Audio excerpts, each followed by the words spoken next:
L'immobilier devient de plus en plus compliqué, notamment à cause de la hausse des taux, parce que les taux, eux, ils augmentent maintenant depuis début 2022. Et ça commence à créer un réel problème et les courtiers tirent à nouveau la sonnette d'alarme. Et c'est d'ailleurs l'objet de cette vidéo, on va voir ce que dit l'un des courtiers sur cette augmentation folle des taux. Et surtout, est-ce qu'il y a des solutions et où est-ce que ça nous mène? En tout cas, bonjour, bienvenue dans cette vidéo de DME en direct. Comme toujours, si vous n'êtes pas abonné, je vous suggère de le faire et de cliquer sur la cloche pour être prévenu lorsque je sors une nouvelle vidéo. Et sans plus attendre, on va donc voir cet article que j'ai trouvé dans magnolia.fr. Hausse des taux du crédit immobilier en juin 2023, toujours aussi difficile d'emprunter. Les taux d'intérêt des crédits immobiliers ont continué leur progression en mai 2023. La hausse est constante depuis le début de l'année 2022 et cela ne devrait pas s'arrêter là. Alors qu'hier, donc c'est un article de la semaine dernière, le gouvernement a rendu public les préconisations du CNR pour tenter de juguler la crise du logement. Là, je m'arrête une minute parce que c'est pas tout à fait vrai. C'est-à-dire que le CNR, vous savez, c'est le Conseil national de la refondation. C'est pas le Conseil national de la résistance. On utilise les mêmes lettres parce que ça fait sérieux, mais Conseil national de la refondation, qui a commencé à se réunir il y a plus de 7 mois maintenant. Il y a plus de 7 mois. Pendant 6 mois, ils se sont réunis, ils ont discuté, et puis il devait y avoir les résultats donnés par Madame Borne. Et puis le gouvernement, on ne sait pas pourquoi, un problème d'agenda, a décidé de prendre un mois de plus. Et donc Madame Borne a présenté la semaine dernière les résultats du CNR. Mais les gens qui ont participé au CNR sont unanimes. Ça n'a rien à voir avec ce qui a été dit au CNR. Ce que dit Madame Borne n'a rien à voir avec ce qui a été dit au CNR. Les mesures sont des mesurettes, ça ne changera rien. Et à la limite, ils ont l'impression qu'on s'est moqué d'eux. Donc là, le journaliste dit, voilà, c'est les conclusions du CNR. Non, les conclusions du CNR, visiblement, par ceux qui ont été. Moi, je n'y étais pas, mais ceux qui y étaient ont dit, j'ai fait une vidéo là-dessus la semaine dernière, ceux qui ont été, ont dit que ça n'avait rien à voir avec ce que disait Madame Borne. Juste le gouvernement, lui, avait déjà ses chiffres et ses conclusions, il avait déjà ce qu'il voulait dire, et il a réuni tout le monde pour les occuper pendant 6 mois et pour faire croire que c'était une décision collective. Mais ça arrive très souvent, on le voit, alors les précédents gouvernements aussi, mais chez la Macronie, c'est une habitude. Je ne reparlerai pas des assises qui a eu lieu, des cahiers de doléances qui a eu lieu après les Gilets jaunes qui n'ont rien donné du tout, ou des multiples commissions que l'on crée comme ça, les gens discutent, ils sont contents, et puis derrière, le gouvernement sort exactement ce qu'il veut, et il a donné l'impression de discuter. Donc, mais là, c'est faux, là, c'est factuellement faux, et vraiment, les professionnels de l'immobilier l'ont clairement dit. Donc, alors qu'hier, le gouvernement a rendu public les préconisations du CNR pour tenter de juguler la crise du logement, juin s'entame comme un nouveau mois compliqué pour les candidats à l'emprunt immobilier. C'est vrai que ça va être extrêmement compliqué. Jusqu'où monteront les taux de crédit immobilier en 2023? Ça, il y en a beaucoup d'entre vous qui me posent la question. Selon les demandes de financement traitées par le courtier CAFPI, les ménages ont pu emprunter en moyenne à 3,36% sur 20 ans et à 3,48% sur 25 ans, hors assurance de prêt immobilier et coût des sûretés. Soit 19 points de base additionnels par rapport au mois d'avril 2023. Donc on voit qu'il y a une hausse qui est absolument gigantesque, ne serait-ce qu'entre avril et mai. Donc on se doute que juin, on va repartir sur une belle hausse. La hausse est moins marquée sur une durée de 15 ans, 3,10 contre 3,08. Oui, mais le problème, c'est que les gens, souvent empruntent sur 20 ans, et bon, j'ai pas les chiffres, mais je pense que la majorité, maintenant, doit emprunter sur 25 ans. Vous-même, si vous avez emprunté, dites-le moi dans les commentaires, si vous avez emprunté sur 15, 20 ou 25 ans, mais je pense qu'actuellement, avec les taux d'intérêt élevés et le prix de l'immobilier qui a commencé à baisser, mais pas de manière énorme, je pense que les gens s'endettent sur une plus longue période pour essayer de ne pas être trop handicapé par la hausse des taux et de pouvoir malgré tout acheter une maison d'une taille suffisante. Hein. C'est un peu le problème, on l'a vu dans d'autres vidéos. On a beaucoup perdu en pouvoir d'achat immobilier, ça va encore continuer. Et voilà, si on veut pouvoir, quand on est un couple avec des enfants, on ne cherche pas une seule chambre. Hein, donc voilà, si on veut pouvoir acheter le nombre de chambres nécessaires, faut peut-être rallonger la durée d'emprunt. Jusqu'où monteront les taux des crédits immobiliers en 2023 ? Pardon, j'ai déjà lu ça. On est peu ou prou dans l'épaisseur du trait des données fournies par l'Observatoire Crédit Logement CSA, issues des crédits octroyés par la majorité des banques françaises. J'en ai déjà parlé de ça. En mai dernier, les taux moyens s'affichaient comme suit par rapport à avril 2023. 15 ans, 3,15 contre 3,03. 20 ans, 3,38 contre 3,21. 25 ans, 3,52 contre 3,38. Les taux ont augmenté de 19 points de base en moyenne depuis début 2023 et ont gagné 93 points depuis décembre 2022.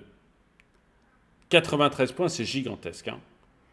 La revalorisation très lente du taux d'usure en janvier dernier et sa mensualisation à compter de février ont accéléré la progression des taux. En mai, pour 75% des emprunteurs qui s'endettent sur 25 ans, le taux excédait 3,5%, soit le niveau constaté à l'automne 2012. Si les taux progressent de mois en mois depuis janvier 2022, la hausse a quelque peu ralenti en mai. Mais on va le voir, à mon avis, c'est pas... dites-moi ce que vous en pensez, mais je ne pense pas du tout que ça va s'arrêter là. On va continuer à avoir une belle progression sur les mois qui viennent. Je ne crois pas qu'il faut se dire que ça ralentisse. Il ne faut surtout pas le dire. Et c'est vrai que la hausse mensuelle du taux d'usure pousse les banques à augmenter leur taux. Mais en même temps, c'est le seul moyen d'avoir des crédits. Hein. J'en parlerai peut-être tout à l'heure, mais les banques, pour qu'elles acceptent de faire des crédits, il faut qu'elles gagnent de l'argent sur l'argent qu'elles vous prêtent. Or, si vous avez un taux d'usure trop bas, les banques, elles peuvent pas mettre un taux qui leur permet de gagner correctement de l'argent. Et du coup, elles vont juste refuser de faire des crédits. D'ailleurs, on voit, j'ai une vidéo qui sort aujourd'hui sur ma chaîne principale, Droma Economy, on voit que les banques, au global, ont même arrêté de prêter. Et que ça devient un véritable problème parce qu'elles ne gagnent pas assez d'argent sur les prêts. Ça, c'est sur ma chaîne Droma Economy ce soir à 18h que vous pourrez le voir.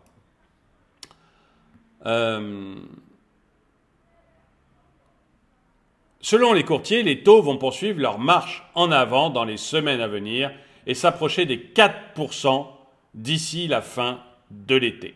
Je l'avais annoncé il y a déjà quelques semaines, mois, je ne sais plus, mais qu'on allait arriver vers 4% dans l'été. Donc là, eux, c'est d'ici la fin de l'été, donc on est à peu près raccord sur ce qu'on pense. Et ça va arriver très rapidement. En attendant que les conditions monétaires se stabilisent. Un crédit immobilier coûte désormais 25% plus cher que début 2022. 25% plus cher que début 2022, lorsque les taux étaient au plancher. Un courtier est plus que jamais votre allié en 2023. Alors ça, c'est... Bon, voilà, ils font leur pub, il faut bien, hein. Pour décrocher le financement de votre projet immobilier dans une période où les banques redoublent de vigilance face à l'inflation et compte tenu de leur faible profitabilité sur les nouveaux crédits. Donc ça, je vous dis, effectivement, les banques, leur bénéfice sur chaque crédit devient faible. Donc du coup, elles ont arrêté de prêter. Du coup, elles ont arrêté c'est Cyril là qui se met en route. Mais du coup, elles ont arrêté de prêter. Donc, ok, elles ont arrêté de prêter. Le problème que l'on va avoir, et Cyril m'a complètement perturbé, mais donc du coup elles ont complètement arrêté de prêter, ça devient un véritable problème, et il faut que finalement elles puissent continuer à augmenter leur prix pour pouvoir recommencer à prêter. Il faut qu'elles gagnent un peu plus d'argent. Certains d'entre vous me diront dans les commentaires qu'il y en a marre de voir les banques gagner de l'argent, mais enfin si elles ne gagnent pas assez, elles ne vous prêtent pas, donc vous êtes perdant. Pour ce qui est après du courtier et plus que jamais votre allié, là, ce qu'ils disent, bon, je ne sais pas, dites-moi dans les commentaires, mais on voit qu'il y a déjà, il y a beaucoup de courtiers qui sont en train de faire faillite, je l'avais dit dans une autre vidéo, tout simplement parce que maintenant les banques, donc comme elles ont arrêté de prêter, elles ne prêtent qu'à des clients dits privilégiés et elles ont besoin aussi de rémunérer leurs agences, hein, leurs salariés. Et donc pour ça, eh bien, elles vont privilégier les dossiers qui viennent de leurs salariés, de leurs, comment on appelle ça déjà, conseillers, de leurs conseillers financiers dans les banques. Et donc, elles passent de moins en moins par les courtiers. Alors, le courtier, c'est vrai qu'il vous donne la possibilité de consulter plusieurs banques, mais ils ont de plus en plus de mal à faire passer leur dossier. Enfin, dites-moi ce que vous en pensez dans les commentaires, si vous croyez que il faut passer par un courtier parce que ça permet d'avoir énormément de dossiers dans différentes banques. Ou si vous êtes d'accord avec moi pour dire que malheureusement, les banques maintenant, elles veulent privilégier certains clients et que les courtiers, leur vie va devenir de plus en plus difficile. Donc là, ils mettent un graphique qui montre les hausses, mais vous voyez là l'évolution des taux depuis janvier 2022. Donc l'OAT 10 ans, c'est les emprunts d'État. Les taux refis de la BCE, c'est les taux de la BCE, hein. Et puis les taux moyens, toute durée confidue par les banques, et le taux d'usure à 20 ans et plus. Bon, on va le passer, mais ce que j'aimerais que vous voyez, c'est la hausse gigantesque qu'il y a là sur les différents taux. On voit bien, alors, ok, faut voir l'échelle, mais on voit malgré tout qu'il y a une hausse énorme. Mesures pour répondre à la crise du logement. On va parler des fameuses mesures que nous a mises Christine Lagarde. L'envolée des temps d'emprunt est la conséquence de la dégradation des coûts des ressources pour les banques de détail et de la mensualisation du taux d'usure qui a permis à ces dernières d'ajuster leur barème à ce contexte inflationniste plus rapidement. Je ne vais pas redire ce que je viens de dire, mais oui, les banques ont moins accès à la ressource puisque la Banque centrale européenne augmente ses taux, donc ça devient plus cher pour les banques d'avoir accès à la ressource de l'argent. Et fatalement, comme ça leur devient plus cher, eh bien, elles gagnent moins d'argent, donc elles ont un problème vis-à-vis de ça, un problème de marge. Ensuite, c'est vrai que la mensualisation du taux d'usure fait qu'elles peuvent prêter de plus en plus cher, mais bon, ça peut agacer certains, mais en même temps, c'était la seule condition pour qu'elle prête, parce que je rappelle que le taux d'usure était trimestriel, mais que le résultat sur fin 2022, c'est qu'il n'y avait plus aucun crédit qui se faisait. Et les courtiers, comme les banquiers, comme les agents immobiliers, ont quand même manifesté devant la Banque de France pour leur dire « il faut que vous fassiez quelque chose parce que là, on est tous en train de crever ». Donc voilà, il y a quand même de bonnes raisons à ce que ce soit mensualisé le taux d'usure. Le 10 mai dernier, la Banque centrale européenne a de nouveau augmenté son taux de refinancement, qui est ainsi passé de 3,50 à 3,75%, après un démarrage à 0 en juillet 2022. Ça augmente très très rapidement. Les perspectives d'inflation demeurant encore trop élevées, l'institution continue de durcir les conditions monétaires pour freiner le recours au crédit et activer la baisse des prix. La volonté, quand on augmente les taux, c'est de refroidir l'économie et donc de baisser la consommation. Donc consommation de crédit comme les autres consommations. Et c'est pour ça qu'on a... ce qui est en train de se passer rentre un peu dans les plans de la BCE. Son objectif est d'assurer un retour au plus tôt de l'inflation au niveau de 2%, ce qui n'exclut nullement une nouvelle hausse des taux directeurs dans les semaines à venir. Et on l'aura très probablement. Mais vous voyez, ils auraient commencé à augmenter les taux au moment où moi, comme d'autres économistes, disaient on a l'inflation, il faut augmenter les taux tout de suite. Eh bien, on n'aurait pas ce problème-là aujourd'hui. Le problème, c'est que pendant 6 mois, Mme Lagarde n'a rien voulu voir. Pendant 4 mois, toutes les banques centrales et les hommes politiques nous disaient non, il n'y a pas d'inflation. Puis la Fed a dit oui, il y a de l'inflation, il va falloir que je fasse quelque chose. Mais Christine Lagarde a dit non, mais c'est une inflation temporaire, ça ne durera pas. Et puis au bout de 6 mois, elle a été obligée de faire le truc. Seulement le problème, c'est que quand vous avez 6 mois de retard, eh bien vous pédalez beaucoup plus dans la semoule. Et vous êtes obligé d'augmenter les taux beaucoup plus rapidement. Et donc, malheureusement, il va falloir continuer à augmenter les taux pour revenir aux 2% d'inflation. Ça va être compliqué, ça va être compliqué. Donc, surtout que Christine Lagarde dit qu'elle n'a pas encore vu le pic d'inflation. Moi, je pense qu'on y est presque. Soit qu'on l'a dépassé, soit qu'on y est presque. Il est pour fin juin. C'est ce que j'avais toujours annoncé. Le pic, hein, pas la baisse des prix. Hein. Pic d'inflation, c'est-à-dire que les prix vont monter, mais plus lentement. Elle ne pense pas que c'est encore le cas, ce qui me conforte encore dans mon avis, hein, vu ce qu'elle a été bonne jusqu'ici sur l'inflation. Donc on va avoir de nouvelles hausses des taux, ça c'est certain. À l'échelle locale, la France réagit mollement à la crise du logement, c'est le moins qu'on puisse dire, qui s'installe, consécutive à la politique restrictive d'accès au crédit.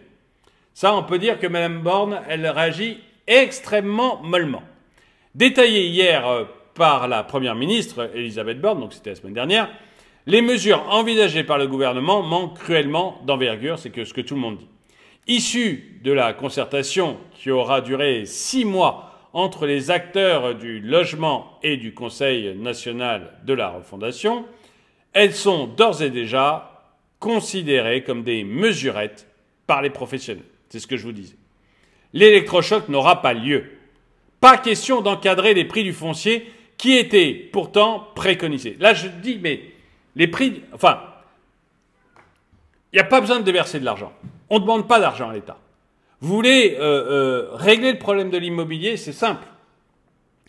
Vous retirez les permis de construire aux maires et vous baissez le prix du foncier. D'abord, il faut qu'il y ait... Le prix du foncier est élevé tout simplement parce que vous avez des permis de construire par les maires qui sont rares. Les maires ne donnent pas de permis de construire.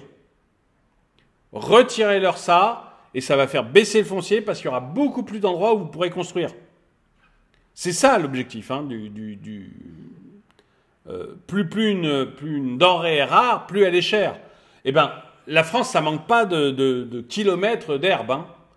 Donc vous mettez la possibilité de construire sur ces kilomètres d'herbe, sur ces hectares d'herbe, vous allez baisser le prix du foncier. Il est cher uniquement parce que c'est très difficile d'avoir un permis de construire. Voilà. Donc c'est là-dessus qu'il faut jouer en priorité. Vraiment là-dessus. Et puis, la deuxième chose, c'est les normes. C'est-à-dire que vous avez les maires qui vous ont cassé les pieds avec le foncier, vous avez l'État qui vous casse les pieds avec les normes.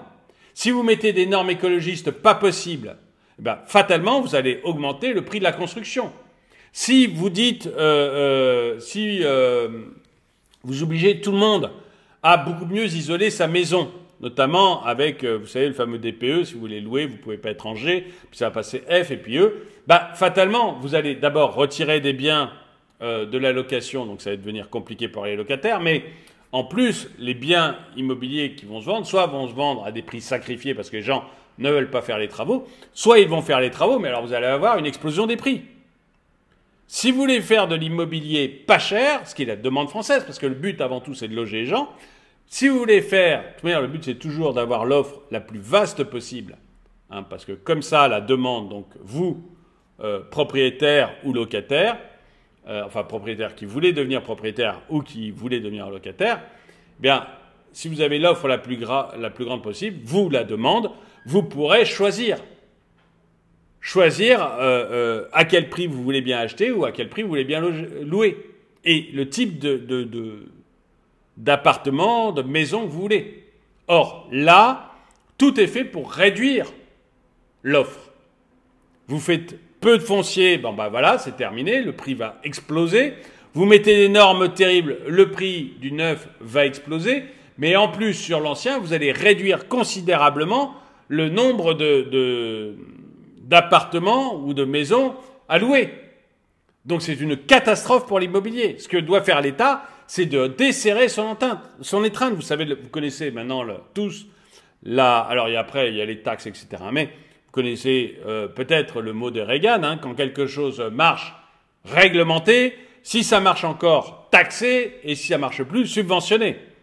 Et c'est vraiment à cause de ça qu'on a les problèmes immobiliers actuellement. L'électrochoc n'aura donc pas lieu. Bon, j'ai dit ce que je pensais faire pour l'électrochoc. Pas question d'encadrer les prix du foncier, ce qui était pourtant préconisé. Le PTZ est prolongé jusqu'à 2027. On aurait envie de dire bien. Mais supprimé pour la maison neuve individuelle. J'ai dit ce que j'en pensais aussi de ça. C'est ce qui hérisse les promoteurs. Mais tu m'étonnes. La maison individuelle va devenir je finis de lire avant La maison individuelle va devenir un produit réservé à une élite, les primo-accédants, souvent de jeunes ménages, en étant exclus car privés de l'aide financière PTZ, qui peut représenter jusqu'à 40% du montant de l'opération. L'État vous dit où vous devez habiter. Il faut que vous mettez-vous ça dans la tête. Il vous dit non, pas une maison. Les maisons, je les réserve à mes amis riches. Toi qui veux accéder à la propriété, non, pas de maison. Un appartement. Tant pis pour toi. C'est vraiment ça. Et les constructeurs de maisons individuelles qui sont déjà en très grande difficulté, on voit que les faillites dans le BTP, ça explose. Eh bien, ces gens qui sont en très grande difficulté, c'est terminé pour eux. La plupart vont faire faillite. Parce qu'ils vont perdre toute une partie de leur marché. Et ça, c'est une catastrophe. Donc, prolonger le PTZ, ça serait peut-être pas utile si l'État faisait ce que j'ai préconisé tout à l'heure. Bon, mais il ne le fait pas, donc il prolonge le PTZ. Seulement, voilà. Donc dans ce cas, ok, ça ne compense pas réellement, mais ok, allez, c'est une mesure. Le problème, c'est que, ok pour le PTZ, mais non pour me dire où j'ai le droit ou non d'aller habiter. Je suis désolé. C'est à chacun de choisir s'il veut habiter dans une maison avec un jardin ou une maison ou un appartement. Ces gens-là sont vraiment des Parisiens qui n'imaginent pas qu'on peut en province habiter dans une maison avec un jardin. J'ai souvent cité la ville de Cluny, 4500 habitants, si je me rappelle bien. Eh bien, vous ne pouvez pas acheter de maison, d'appartements. Il y a très peu d'appartements. Par contre, tout autour, il y a plein de maisons avec jardin. Pourquoi on n'aurait pas le droit, en habitant dans sa petite ville, d'avoir une maison avec jardin à côté de la ville? Pourquoi Madame Lagarde me dit où j'ai le droit d'habiter? Par cette décision, l'État veut favoriser l'achat dans les logements collectifs neufs. Oui, mais je m'en fous, moi. Si je veux construire ma maison, avec mon petit bout de jardin pour mes enfants, dont les ventes se sont effondrées de 34% depuis le début de l'année. Les ventes de maisons individuelles neuves se sont effondrées aussi depuis le début de l'année. Au moins dans les mêmes proportions. Je n'ai plus le chiffre en tête, mais c'est au moins les mêmes proportions.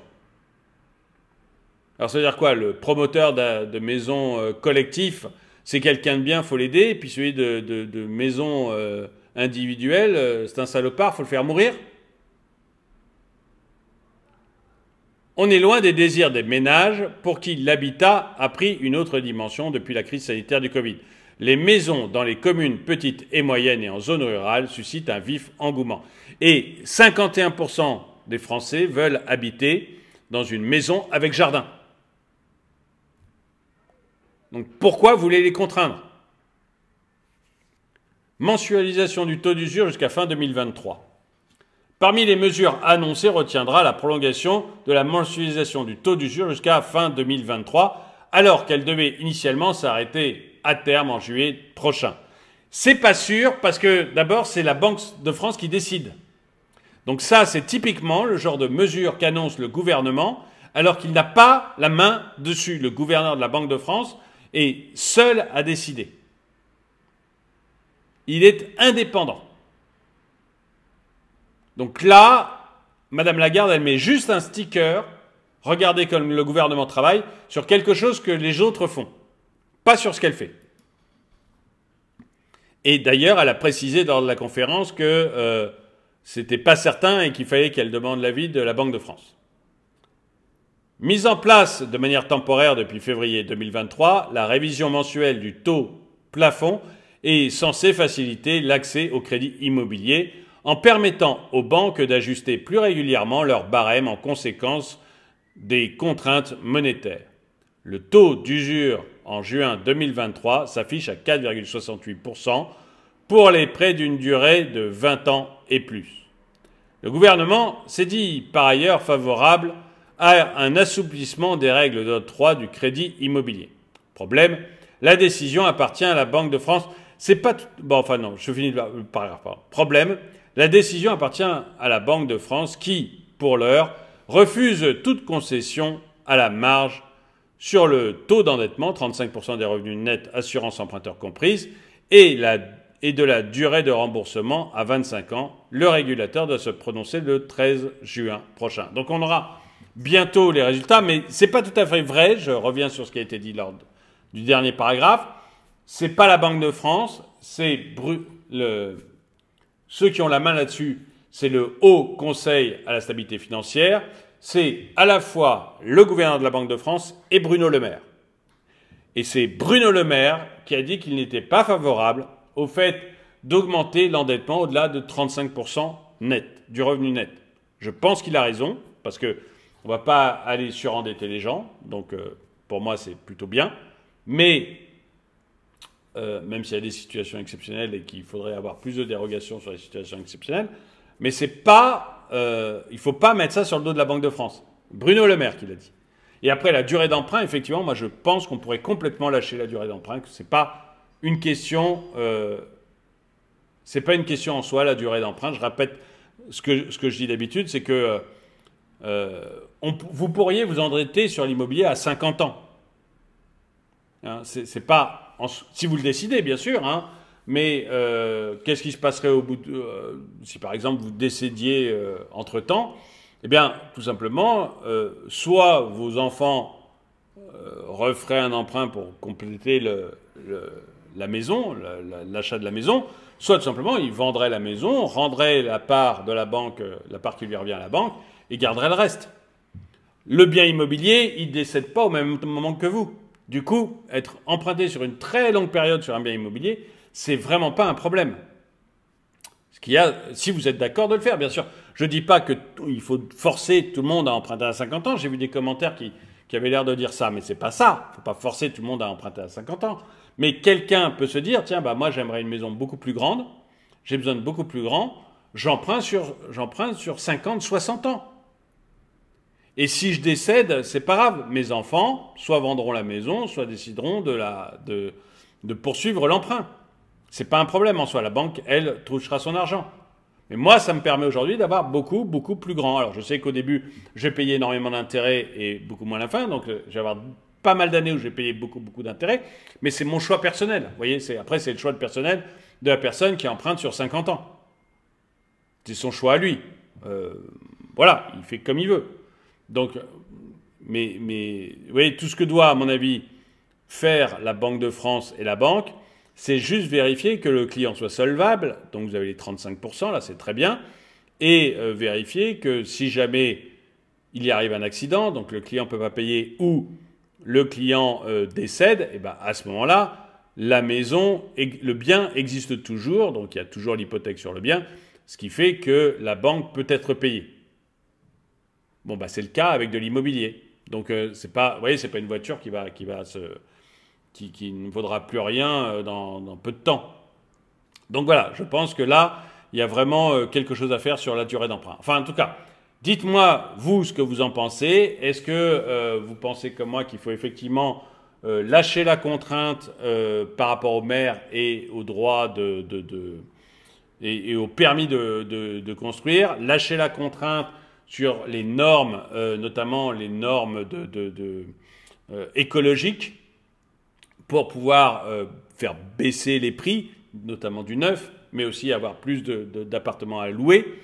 Est-ce que vous êtes d'accord avec moi pour dire qu'il faut que les gens puissent emprunter sur beaucoup plus longtemps, tout simplement pour qu'ils puissent acheter de manière plus facile? Dites-moi tout ça dans les commentaires. En attendant, merci d'avoir regardé cette vidéo, mettez-lui un pouce vers le haut, commentez-la, partagez-la. Merci à tous ceux qui soutiennent la chaîne, et moi je vous dis à très bientôt.